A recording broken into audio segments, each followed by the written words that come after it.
Hi எல்லாருக்கும் வணக்கம். Welcome to Amudha's kitchen. வீடியோக்குள்ள போறதுக்கு முன்னாடி மறக்காம அமுதாஸ் கிச்சன் சேனலுக்கு சப்ஸ்கிரைப் பண்ணிடுங்க. அப்படியே பக்கத்துல இருக்கிற பெல் பட்டனை ஒரு தட்டு தட்டிடுங்க. அப்போதான் நாங்க அப்லோட் பண்ற எல்லா புது வீடியோஸும் உங்களை உடனே வந்து சேரும். இன்னைக்கு நம்ம கிச்சன்ல ஒரு சூப்பரான பூண்டு ஊறுகாய் எப்படி செய்யறதுன்னு பார்க்கலாம். இந்த ஊறுகாய் இட்லி, தோசை, தயிர் சாதத்துக்குலாம் அட்டகாசமான காம்பினேஷனா இருக்கும். இதுக்கு தேவையான பொருட்கள் இங்க லிஸ்ட் பண்ணியிருக்கேன். இதை செய்ய ஆரம்பிக்கலாம். ஃபர்ஸ்ட் ஊறுகாய்க்கு ஒரு பொடி தயார் பண்ணிக்கலாம். அதுக்கு 1/2 டீஸ்பூன் கடுகு, 1/2 டீஸ்பூன் வெந்தயம். இதை இப்போ ட்ரை ரோஸ்ட் பண்ணிக்கலாம். அடுப்பு நல்லா சிம்ல வச்சு இந்த வெந்தயம்லாம் லைட்டாக பொன்னிறமாக செவக்கிற வரைக்கும் வறுத்துக்கிட்டா போதும். வெந்தயம்லாம் லைட்டாக பொன்னிறமாக செவந்துடுச்சு. அடுப்பை ஆஃப் பண்ணிட்டு உடனே இதை ஒரு தட்டில் கொட்டி வச்சிடலாம். இது ரொம்ப கம்மியாக இருக்குது அப்படிங்கிறதுனால நமக்கு மிக்சியில் அரைப்படுறதுக்கு கஷ்டமாக இருக்கும். அதனால் இதில் போட்டு இடித்தோன்னா ஈஸியாக இருக்கும். கடுகும் வெந்தயமும் மெல்லிஸாக இருக்கிறதுனால நமக்கு ரொம்ப சுலபமாக இது இடிப்பட்டுடும். நல்லா பவுடராக வர வரைக்கும் இதை இடிச்சுக்கலாம். நல்லா இந்த அளவுக்கு பவுடராக இடிச்சுக்கோங்க. 1/2 கப் நல்லெண்ணெய் சேர்த்துக்கிறேன். ஊறுகாய்க்கு நல்லெண்ணெய் சேர்த்துக்கிட்டா ரொம்ப நல்ல வாசனையாக இருக்கும்.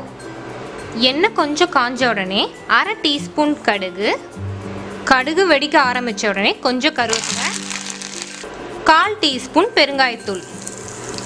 பெருங்காயத்தூள் சேர்த்தோடனே அடுப்பை நல்லா சிம்ல வச்சுட்டு இந்த பூண்டை சேர்த்துடலாம். 1 கப் பூண்டு சேர்த்துருக்கேன். அதாவது 120 கிராம் பூண்டு நான் சேர்த்துருக்கேன். எண்ணெயில் பூண்டை லைட்டாக வறுத்துக்கலாம். பூண்டு ரொம்ப வறுபட்டுருச்சு அப்படின்னா ஊறுகாயில் அந்த சாறு ஏறாது. அதனால் அடுப்பு சிம்ல வச்சுட்டு லைட்டாக பூண்டை எண்ணெயில் இந்த மாதிரி வறுத்துக்கலாம். பூண்டெல்லாம் நல்லா வறுபட்டுருச்சு. இது லைட்டாக பொன்னிறமாக மாற ஆரம்பிக்கிறப்ப இது கூட நம்ம மசாலாலாம் சேர்த்துடலாம். 1/2 டீஸ்பூன் மஞ்சத்தூள், 1 டேபிள் ஸ்பூன் மிளகாத்தூள், 1/2 டீஸ்பூன் ஜீரகத்தூள், தேவையான அளவு உப்பு கொஞ்சம் கூடவே போட்டுக்கோங்க. இது எல்லாத்தையும் நல்லா மிக்ஸ் பண்ணி விட்டுறலாம். உங்கள் காரத்துக்கு ஏற்ற மாதிரி இந்த மிளகாத்தூளை அட்ஜஸ்ட் பண்ணிக்கலாம். உப்பு நம்ம எப்போவுமே சமையலுக்கு போடுறத விட ஊறுகாய்க்கு கொஞ்சம் கூட போடணும். அப்போ தான் உங்களுக்கு கெடாமல் நிறைய நாளைக்கு வரும். ஒரு 2 நிமிஷம் இந்த மிளகாத்தூள்லாம் நல்லா எண்ணெயில் பொரிஞ்சதுக்கப்புறம் 1/4 கப்பு புளி தண்ணி சேர்த்துக்கிறேன். நெல்லிக்காய் அளவு புளி எடுத்து அதை இந்த மாதிரி கரைச்சி 1/4 கப்பு இது கூட சேர்க்குறேன். அடுப்பை நல்லா மீடியமில் வச்சுருங்க. ஒரு 10லேருந்து 15 நிமிஷம் ஆகும் எண்ணெயெல்லாம் நல்லா ஓரத்தில் பிரிஞ்சு வர்றதுக்கு. அடி பிடிக்காமல் அப்பப்போ இதை கிளறி விட்டுக்கிட்டே இருங்க.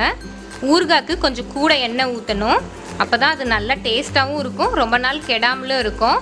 10 நிமிஷம் கழித்து ஓரளவுக்கு இந்த புளி தண்ணிலாம் வற்றி இருக்குது. இப்போ இடித்து வச்சு இந்த வெந்தயமும் கடுகையும் இது கூட சேர்த்துடலாம். 1 டீஸ்பூன் வெல்லம். அப்போ தான் நமக்கு எல்லா டேஸ்ட்டையும் நல்லா தூக்கி கொடுக்கும். வெல்லம் சேர்த்ததுக்கப்புறம் ஒரு 5 நிமிஷத்துக்கு மீடியமில் வச்சு இந்த மாதிரி கிளறி விட்டுடலாம். 5 நிமிஷத்தில் எண்ணெயெல்லாம் நல்லா பிரிஞ்சு எவ்வளோ திக்காகிடுச்சு பாருங்கள். இப்போது அடுப்பை ஆஃப் பண்ணிடலாம். நல்லா ஆறுனதுக்கு அப்புறமா இதை ஒரு ஏர்டைட் கண்டெய்னரில் போட்டு வச்சிடலாம். அவ்வளோதான், நம்மளோட பூண்டு ஊறுகாய் தயாராகிடுச்சு. இதை நீங்களும் உங்கள் வீட்டில் ட்ரை பண்ணிவிட்டு உங்களுக்கு எப்படி வந்துச்சு அப்படிங்கிறத மறக்காமல் எனக்கு கமெண்ட்ஸில் சொல்லுங்கள். இந்த மாதிரி இன்ட்ரெஸ்டிங்கான ரெசிபீஸ்க்கு அமுதாஸ் கிச்சன் சேனலை சப்ஸ்கிரைப் பண்ணுங்கள். மறக்காமல் இந்த வீடியோவை ஃப்ரெண்ட்ஸ் அண்ட் ஃபேமிலி கூட ஷேர் பண்ணுங்கள்.